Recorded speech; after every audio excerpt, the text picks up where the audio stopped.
everyone, and welcome Understanding Fentanyl, a trudging together podcast. Today we have our first guest. Is our first guest. I'm so excited, and I am coupled with my lovely host, Andrea. Andrea, good to see you. Hi, y'all. Hi, Dion. It's great to see you today. Yeah, it's gonna. I think this is gonna be a lot of fun. This is our first one. We've been working real hard. But gosh, it just feels like God's just putting everything right into place for us. It really does, doesn't it? The people who have come out of the woodwork who want to share their story and talk about their journey or talk about their children. And that's why we're here, right? Is to talk about whatever anybody needs to talk about regarding fentanyl. So the Fantastic. response has been overwhelmingly positive. It has, and I'm excited that we get to do this. So let's talk a little bit about our speaker here. So Shawna is a New Mexico native, born and raised in a small town of Alamogordo, which I'm sure. Alamogordo. It's Thank you, Alamogordo. Yeah, thank you. you're welcome. She is a single mother to a daughter, Rylee, and son of Liam. She has been on a healing hiatus from her career in real estate, where she thrives as a buyer specialist. Good for you. And she has been in recovery from fentanyl since May 19th, 2022. Congratulations. Good job, Congratulations, Shawna. Shawna. That's great work. All right, everybody. If you hold on for 47 seconds, we'll be right back with Shawna.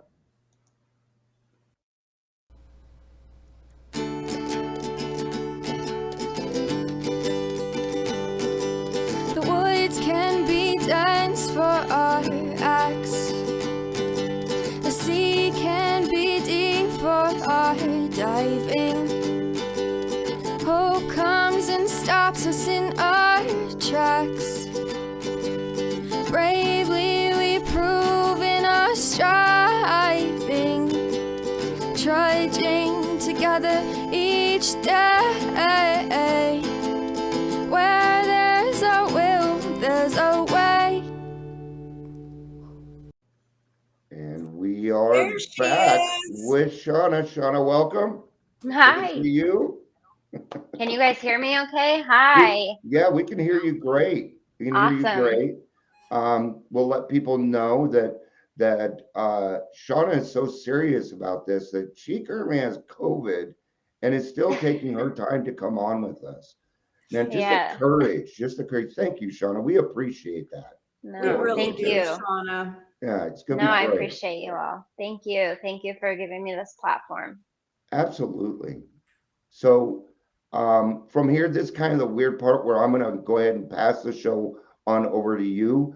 This is your podcast now, and so we're gonna Yay. sit back and listen. And yeah, too many ums. So the show is yours, Shauna. Tell us your Sweet. Thank story, you. baby girl. We're dying to hear it. Great. Yeah. So this is actually my first time, really sharing my story in detail and in this sort of format. So All right. I'm really excited to be here. Obviously, I don't think as a little girl this is something you're aspiring to do, is take on these Yeah. titles, right? And to um, want to bring awareness on certain subjects. It's just not something excuse me, I imagined doing when I was a little girl. So my dreams really were I wanted to be a young mom, which is what happened. I got out of high school. I married. I actually was with my ex-husband for 15 years. We had 2 kids together.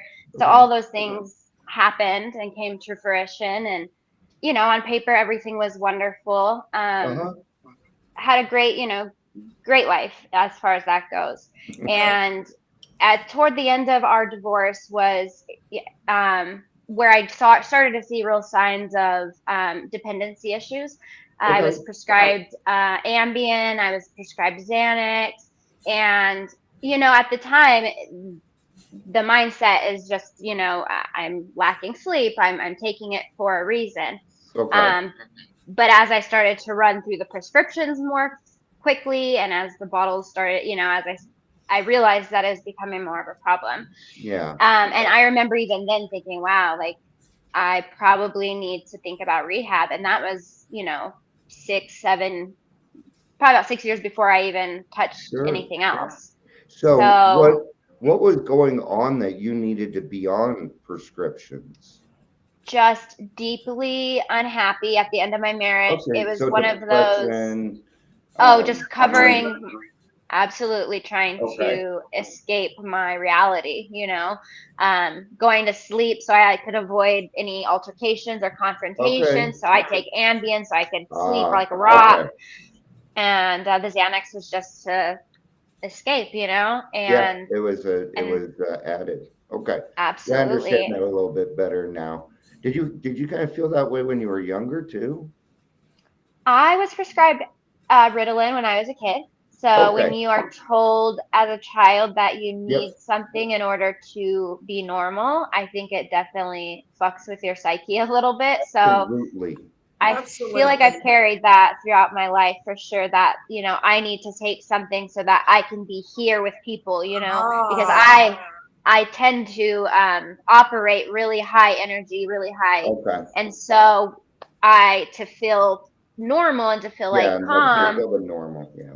yeah. So in my mind from a kid, I think that was already a prescribed thought, you know. Okay. That makes more Yeah. sense. Sorry, I didn't mean But to never interrupt you. Just alcohol. kinda, No, you're yeah. great. Thanks for asking any questions.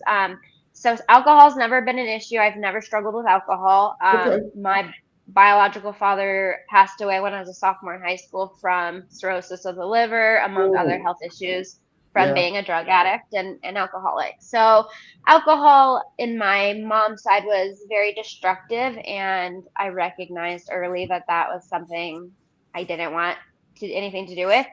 So I've never had any issues with alcohol, thank Okay. God. Um, but you know, at the end of marriage, ended up getting a divorce, was still on prescriptions, moved out on my own, literally moved out with very little money. I Okay. was making like $30,000 a year as a real estate agent at oof, that time, Yeah. so that's barely could make tough. it. Yeah, as a single mom, you know, right before the holidays, like I left Ooh, in September, October, so right before all okay. the holidays. So Yeah. it hit me rough. And Yeah. then COVID happened. So that was the end of Ah, 2019, Do you think that COVID going had into a 2020. lot to do with your fentanyl use because of the isolation? I know it affected my daughter in New Mexico, being Yeah, it's a very democratic state, and it was completely shut down for a year. And absolutely. if you're struggling with mental health issues, then it's going to Terrible. just exacerbate the problem. And Yeah. so Oh, yeah. you feel the same way. Oh, I definitely, COVID was a part of the perfect storm of all of it. yeah. Absolutely. My work didn't slow down. And, you know, thankfully, in the blue state we live in a more conservative town. I was still Okay. working full time in real estate. All right. And so from that point, from when COVID happened, I was, you know, not doing well financially. But when COVID happened, we got extremely busy. You know, interest rates were really low. So I was at the top. I was at the top of my career. I was Sure. thriving. I went from making Hmm. $30,000 a year to making 10,000 a month consistently, and I'm Yeah. like doing Wow. great. You know, yeah. So that first year was really good. But what happened was it gave me money and time, Hmm. and I was alone. And when my kids would leave, I would That's what I was gonna feel the ask. weight of them being their absence. You know, Was this I the first was time you lived alone? yeah, I had been with my ex-husband. I Wow. moved out and lived with my ex-husband. Yeah, Okay. for Yeah. 15 years. It's Yep. a different So experience. It's totally different when you live alone oh, too. absolutely. When all the Hmm. responsibility is on you. And again, I had just gone through a divorce. So while my ex husband and I are great now, then it was still so sensitive and raw that, you know, we were very much, so it was a difficult time, you know, and I had a couple associates at work, and they had given me what we thought were oxy, and it was just one of those things, like I already knew I liked the numbing feeling. I was not in a good place, so for me it was like, oh cool, yeah, anything to like make it feel better, you know. Yep. And it was really innocent. What I thought felt innocent at the time, you know, taking 5-10 milligrams of oxys felt like nothing. And then when they came with the fentanyl, so what had happened was I had gotten the oxy, I'll just say oxy. And Right. they said, it's 30 milligrams, you're going to get more for the amount. So basically like saving money, right? You could cut it up and get the same. That's not how it works, right? You get it and you do it. So I had started snorting those, and which is something that was all new to me. And it was like about 3 months before I found out it was fentanyl. I had never heard of fentanyl prior to that in my life. And so I started researching fentanyl immediately, and I was just like, oh, I'm fucked. Like, Yeah. I was already really heavily using it. So that kind of started a whole whirlwind of, the downward spiral. The person I started using with was overdosing and ended up stopping, which was a blessing. We stopped communication. Good. But I spiraled and I went the opposite direction. While those people got sober, I did not. And I had actually found out that my friend had recently relapsed, and we just clicked together, and that was it. Huh? Yep. Yeah. And and so that next year and a half was pretty much hell. It was a nightmare. You hated it. I mean, I can. Oh, I remember we would be driving at like 3 o'clock, 4 o'clock in the morning. And the thing is you're using it. And the thing with fentanyl is it has a very short time. Like, I don't even know what they call that time frame of like, okay. So your usage is so much more frequently because you don't have the feeling as long, right? Even as heroin, probably you have like more hours, where fentanyl is shorter, and so you're constantly using, you're constantly looking for it. So we would be out. Shawna, do you go into like immediate withdrawals when you stop using fentanyl like that? Oh, I mean, it's like even knowing that you're at the end of it, the anxiety starts to kick in, which probably, and then from the anxiety, I mean, within probably 20 to 30 minutes, you are in a full-blown panic. Okay. And the desperation that comes with it is unlike anything I've ever experienced. And not only that, just like the immediate, like when you wake up, and the first thing I remember thinking, like, I don't remember a time while I was using, I remember thinking, I don't remember a time where I woke up and that wasn't my first thought. Like, what does that feel like to wake up and be a normal person and not have to use before everything, Yeah. I forgot what it felt to be a normal person, And so I remember one time I was driving around with my friend and we were looking for it and we were sick. And I was telling her, I was just crying, and I'm like, I cannot do this. This is not my lifestyle. This is not how I was supposed to live my life. I'm not, it was terrifying, the places you're going, the people that you're around, the situations you're putting yourself in. There's nothing about fentanyl that's safe from the acquisition of it to the using it.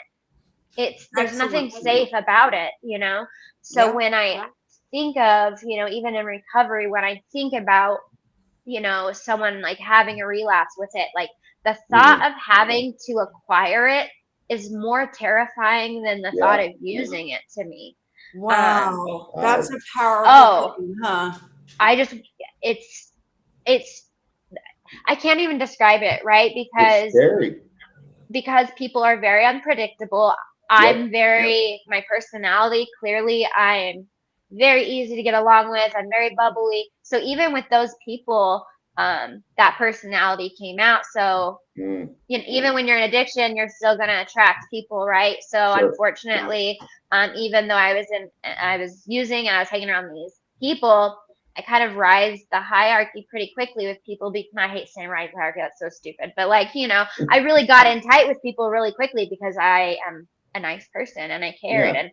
But because of that, I was also very easily manipulated, and I was very easily taken advantage of. And I thank God every day for my self-awareness, because there's a lot of people that goes out the door, But one specific time I remember, my mom, it was late, maybe 10 o'clock, 11 o'clock at night, and I was sick, and there was nothing really in town.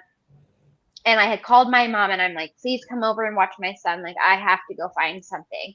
So I get her to my house and she's crying, begging me not to leave. And I'm like, out the door, don't think twice. I get in my Yeah. car, I call the person, and he's like, yeah, come over to the hotel. We're here. This is the room number. I hang up the phone and I'm like, and then first of all, I don't know the guy really. So I'm like, oh, this is kind of sketchy. It's in a hotel. I don't remember the number. My phone dies. And I'm like, okay, all of this is like a horror story. So I'm not kidding you. I remember turning around and going home, and I went to my mom, where my mom was, and I said, like, I will never, no matter what, I will be sick, but I will never go against like my gut. Even in that situation, I was like, something's off, and I will be sick. And I was really sick. I had to wait hours before the next like person came around. But I would have rather been sick to have gone and put myself in a situation that I don't know that I would have came out of, Yeah. And Can I ask you about your mom's knowledge of your fentanyl use? And because that's something as an angel mom, we all struggle with, is that line. What happens if you cross the line from being a mother and helpful to being enabling and promoting this drug use, even though you don't realize that's what you're doing? I know. Yeah, it's hard. Yeah, So you how hit the did your nail on the mom- head. I mean, so one thing about my mom is she has a disability. She's blind, legally blind. So she doesn't have, she doesn't drive, right? So I think that eliminates a lot of her ability to be the mom that is out there hunting, looking, Yeah. So my mom, unfortunately, only could deal with it, the way she could within herself, within, with me. So I really feel bad that she was really kind of stuck in her own, and I saw her health deteriorating because of it, But the one thing I will say is, you're right. My mom, she's an angel. I love my mom to death. She tried to help me detox on 2 occasions. And it's impossible. First of all, I do not think you can get off fentanyl without professional help. I do not trust people that say that they have gotten clean on their own. I mean, unless you go to jail or something like that, I just don't think you can get clean without professional help. Yeah, Off any of fentanyl. kind of detoxing. I don't care what it is. Oh, no. Get professional help. Definitely. You don't deserve to feel that way. Oh gosh, no.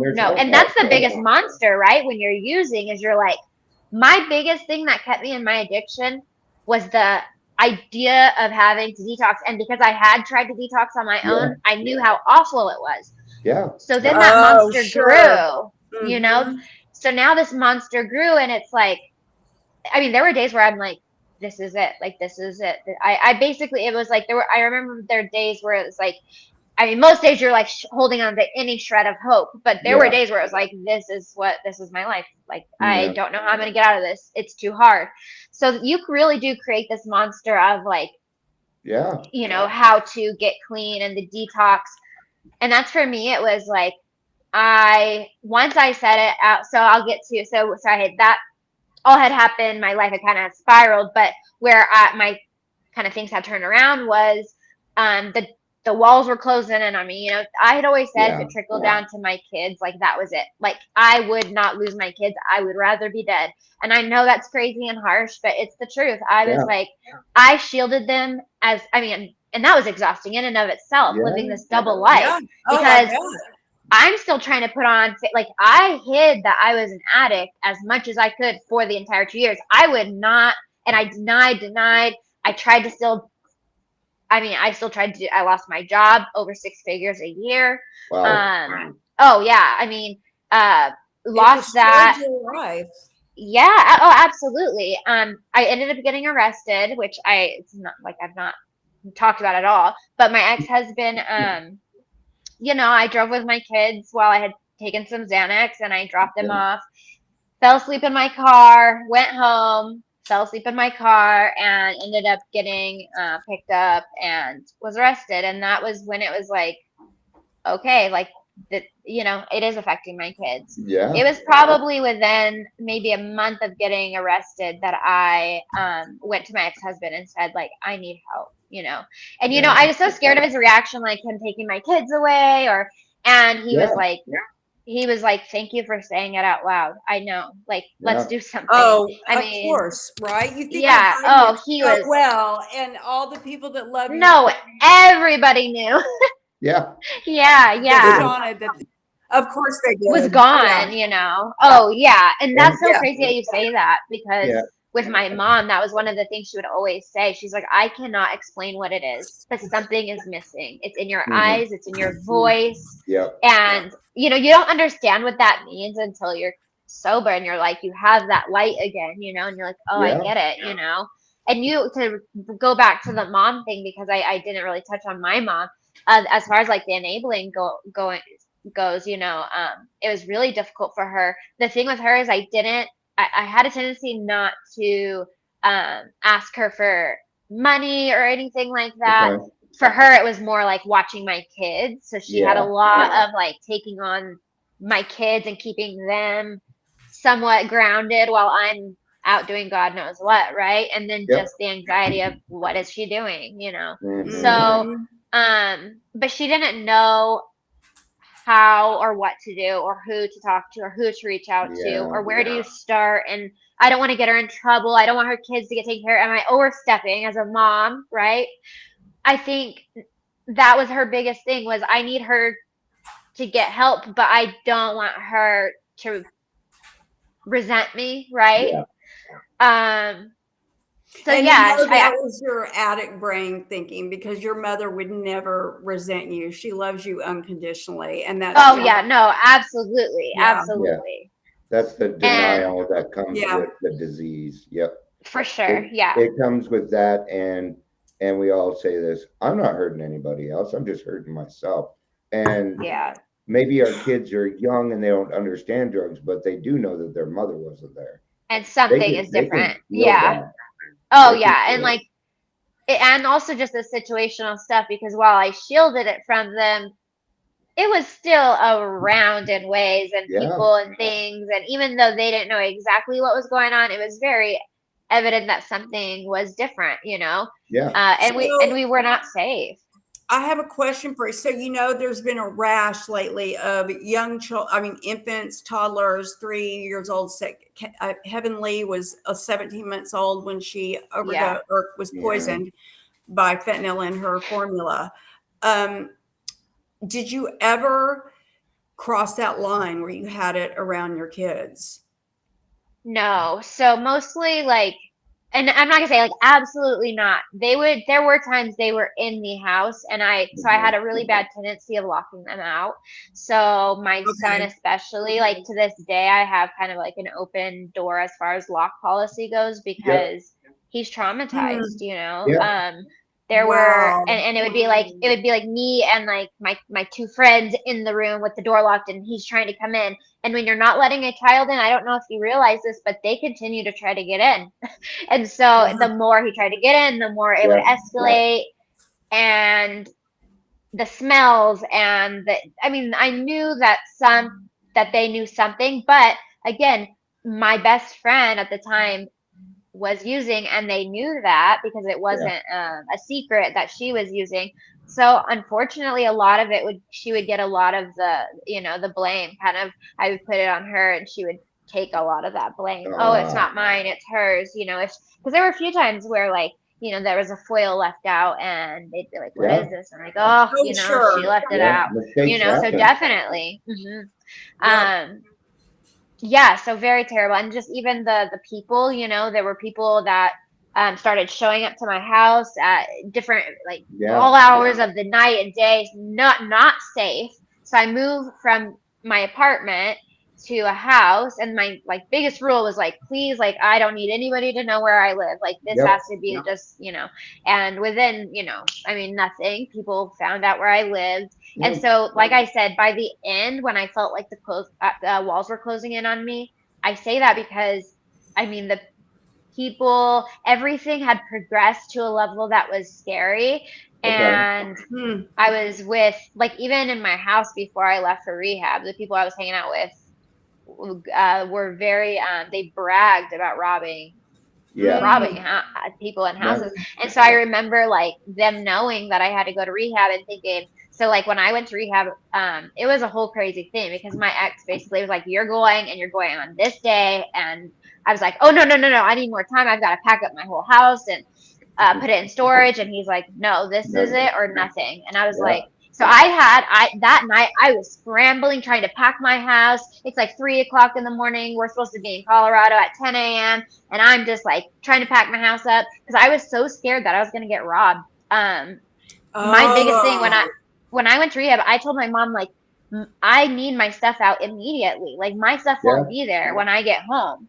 yeah, That's how I was going to rehab to clean, and my number one fear was like my house being robbed. yeah, So it was wow. really scary. Yeah, that's I mean, and that just goes to show you again, like yeah. the That's just more proof. environment that I was in. Yeah, Yeah, absolutely. because those I And are when you're think hanging that out, happens to all addicts. Like I know from Manna, that the crowd she hung out with, and I had to get her out of some pretty nasty situations. And so I think that just comes hand in hand with using fentanyl. And I think that's an important point that you make is it's not just the drug, it's hmm the mental health. It's the people that you associate yourself with. oh yeah, It's having boundaries, Yeah, which I can tell as you progress through your story that your boundaries are changing and that you're learning to implement them. yep, yeah. And anyway, it's just a really impressive story that you're sharing with us here. Thank you, You're thank welcome. you. It's so there's so much, and you're trying to condense, and you're like, what's the yeah, most important stories, But it's like just like allowing God to like allow me to go through it, right? So, I would say, because I don't know, I'll just go into like my getting clean. So I had hmm was trying to pack up my house. He picks me up. That whole thing was a nightmare. I left my house and surrendered it basically to my entire family in the condition it was in, which was very vulnerable. I will say okay, that. Like when you're leaving all your personal belongings and yeah, your entire life in the hands of your family, I mean, they really got a firsthand look into how I was living. Um, hmm so they packed up my house. I was in rehab, but my ex-husband drove me to rehab. I used the entire way to rehab, every Of gas course. station. I Right. yeah, was and when I got there, I thought I would like have my like one last, whatever, and I had everything in my pockets. And when I get there, we pull up, and I'm talking when I packed, I just like I was so out of it, like I threw everything in laundry baskets, and like I get there and I don't have anything for Colorado. I don't have yeah, socks. We had like the last blizzard of the season, and I have nothing for the cold. So I yeah, packed really terrible. We get there, I have like all my baskets and my stuff, and they're rushing us out, and I'm like, I'm getting pissed off because I'm like, no, I need to find a place to go, do whatever. And they're yep, like, nope, you got to get in, you got to get in. They're rushing us in. I'm trying to pack my stuff. They're like, nope, take it as it is. So I'm yep, freaking out. We get in there and they are like, he's got to go. And my ex-husband and yeah, I lose it and I yeah, start bawling and I'm like, please, please don't leave me here. Like, please you know what? I was with the man for about 15 years. I okay, don't think I saw him cry maybe maybe not even a handful of times, a few times. yeah, And when I'm saying that we were both crying, I mean that oh, would be an understatement. yeah, It was very sad. It had to And be horrible for him it to was very have to sad. be Oh, there yeah, for you. to have to But leave me, yeah. again, it's the and ultimate act of love, isn't it? Oh, he was my angel. I mean, the urgency, how fast he got me there. I mean, yeah, there were no, because I mean, there was a lot, as an addict, you try to find every little, I mean, I yeah, wanted more time. I needed more time. I needed to pack my house.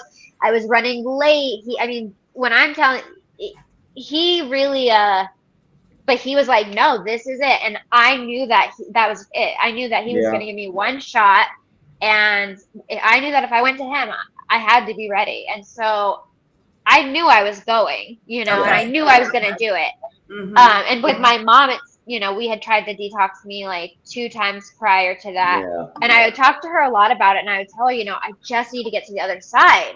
Once I'm sober, I'm not worried about staying sober. I just can't get sober. yeah, And so then, of course, I get to rehab and I walk through the doors, don't know what to expect. I had did not have a chance to do my last little thing, so instead I shoved them down my throat. And unfortunately, I was given. Okay, so now that's so I go through the whole in processing, The get in. I intake. feel Intake. yeah, I feel fine. Obviously, I feel great for the next several hours Yeah. until the next day. They had given me. I had lied. Obviously, I told them that the last time I used was whatever time I smoked, but I had taken them orally, which, as you Okay. know, digests slower, takes longer. So they Yep. had given me Suboxone at what we thought was like 12 hours or 24 Yeah. hours, sorry, Oh no. the minimum. And it Yeah. wasn't, I went into precipitated withdrawals and it was terrible. Yeah. Mm. I had rug burns or like floor burns all over my knees. I have pictures. I have scars on my knees from rolling on the floor in agony. Oh, I had two female roommates that were asked every half hour if they wanted to move rooms because I was moaning and I was up on the bed and down on the bed and crying and it was just a lot. And Yeah. the one lady said that it was one of the most traumatic things she's ever witnessed. oh, honey. Yeah, it was really bad, my detox. And it was that way for, I mean, I detoxed pretty hard for about 2.5 days. Yep. At that point, they put me into like a sleep coma. I slept for 16 hours. I didn't eat, I didn't sleep, I didn't get up. They were worried. And when I woke up, I remember it was the first time I woke up and I was like, I didn't even think about it. You know, I was like, Oh, wow, like, Yeah. yeah. Like I woke up and it was like, oh, I did it. I got through like that. And it wasn't over, but the hardest part was over. yes. And So your obsession was lifted then? oh, I think, well, no. So I will say like for the next several weeks, it took a lot. Like Okay. especially with, Okay. you know, you're getting put on different prescriptions. And so Yeah. a lot of my first weeks were trying to figure out what's real and what's the medication. Like, is this a withdrawal or a detox Yeah. symptom, or is this a symptom of or a side effect of the medication I'm on? You're So very self-aware. You're very self-aware. And I think that's one of the reasons why you're so strong and able to tell us your story is that you're very self-aware. And it's very impressive listening to you talk. It is. thank you. I appreciate welcome. that. Yeah. Yeah. I mean, going through this experience, I think first of all, I think being here and finally feeling like this is the first time I've felt that I've always known that I had to put a purpose to it. Like Sure. and also knowing what I grasped when I was in addiction, I grasped so tightly to the success stories of people who had done it, right? Yeah. It was like if when I didn't have that shred of hope, I would literally get on like Instagram and I would even normal, right? People who weren't addicts, I would watch their stories and like be like, okay, like, and just dream of what my life was going to be like. And in those dreams, it was like, I can't let any other person go through this. Yeah. Because and one thing I learned too is like I met so many different people in my addiction, but like it does not discriminate. And if it could happen to me, it can happen to literally anybody. Yep. No And child grows up and says they want to become an addict. An addict. No child 100%. does that. No way. No way. No way. Absolutely not. You know, and I think the thing the thing that keeps us typically in addiction, right, is not like we start that because it's like we want to escape or maybe we're having fun, whatever reason we start, but we don't stay in addiction for that reason, right? We stay in addiction because we don't want to be sick, because we don't want to be sick, because we don't want to detox, we don't want to go through withdrawals, like so I think, you know, people often look at addicts like, oh, you know, they're just, you know, whatever. And I'm telling you, being in addiction humbled me in a way. I hate to say that I needed to be humbled because God forbid anybody have to go through that to be humbled. Yeah. But, you know, prior to that, I was doing really well. I was living, you know, a very like kind of frivolous life, doing whatever I wanted, had a lot of shame and guilt from, you know, ending my marriage. So I see all the signs as to like how I spiraled, you know, and to be able to work through that. And so now I'm going to fast forward back to rehab, going to rehab and Okay. having this opportunity to, for the first time in my life, right? I've been a mom since I was 20 years old. That was my Yeah. only identity.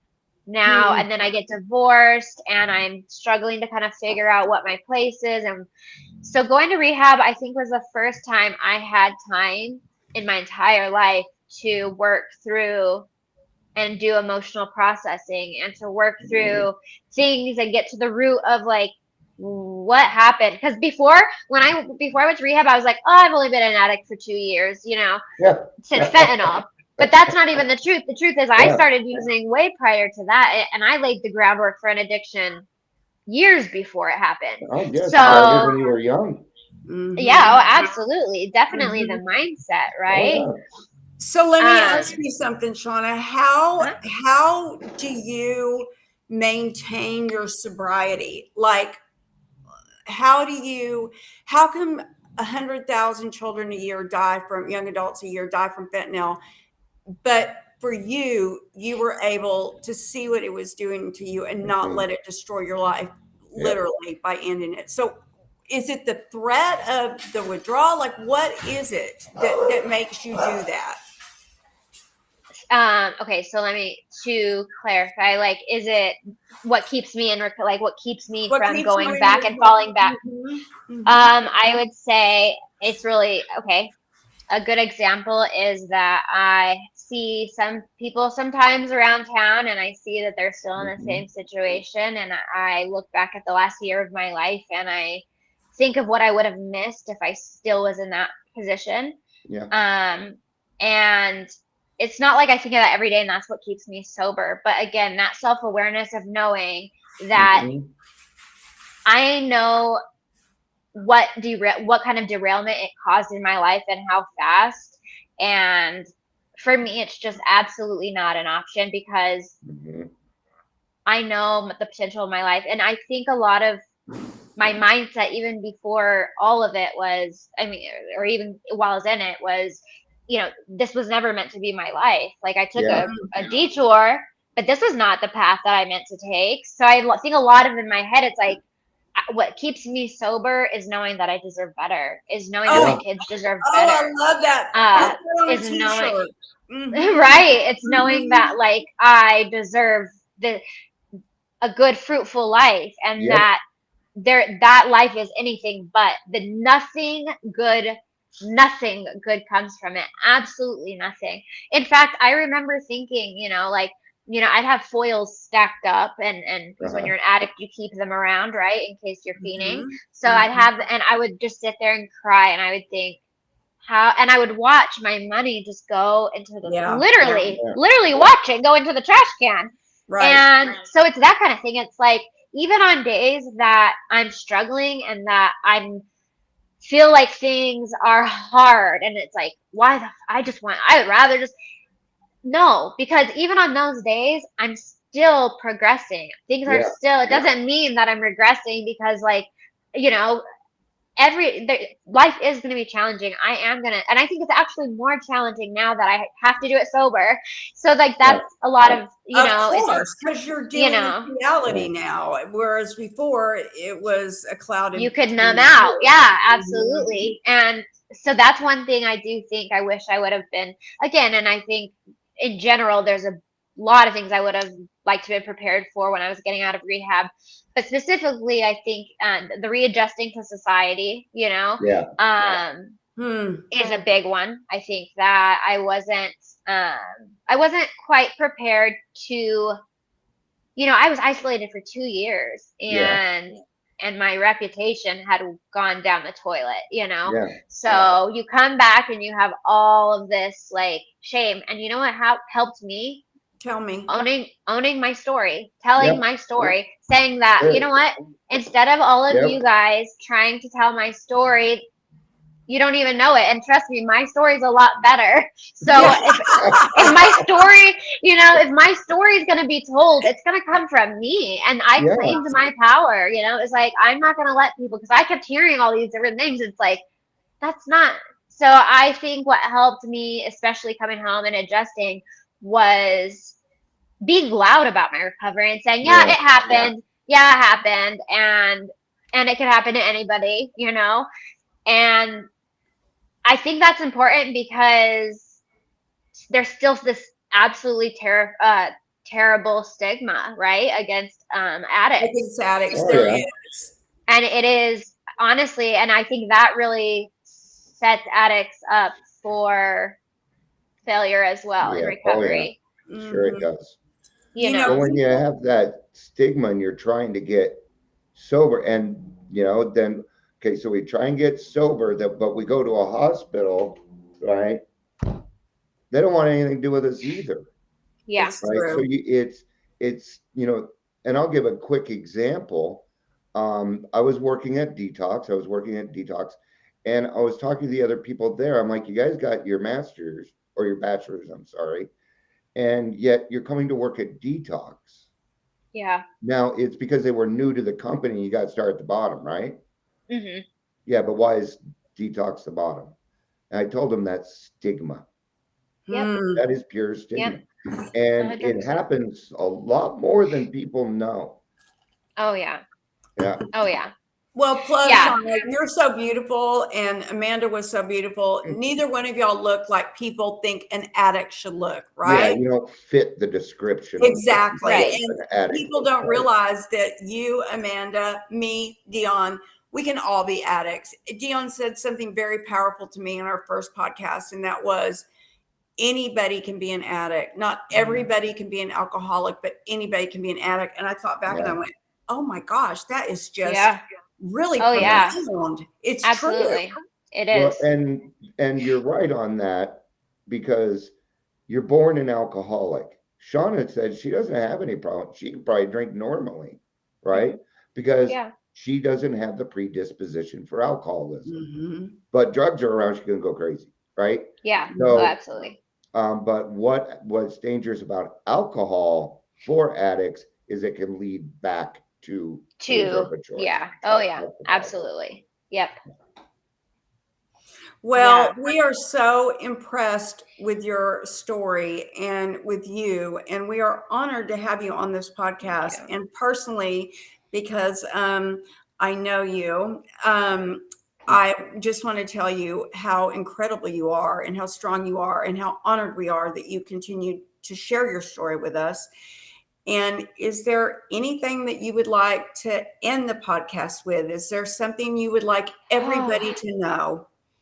I know that's a I tough mean, question. I know it's like, how do you wrap up so much? It's like there's still so much, but it's really just, I think if you're struggling or if you love someone who is struggling, Mhm. the only way out of it is to hold on to some sort of hope for both. I mean, Yeah. I literally, and sometimes, and I would, people are like, how do you support people who, and I get you have to have boundaries. There's certain things that Yeah. play into it.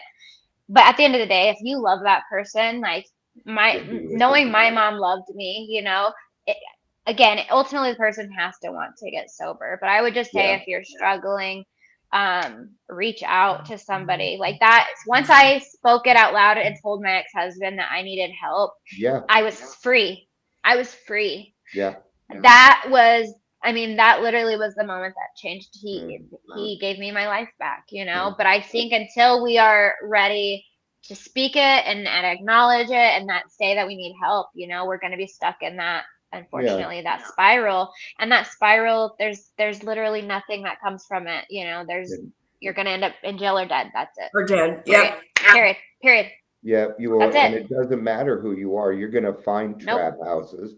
You're going to Yep. find sordid places, because that's where we end up.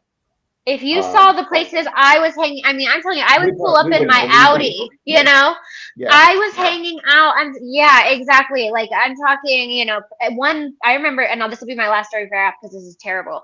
I remember the first dealer I ever had was a lady, and I terrible little trailer, RV trailer thing. And I'd go over there, and I remember one time I was there, I had left, I was going to come back.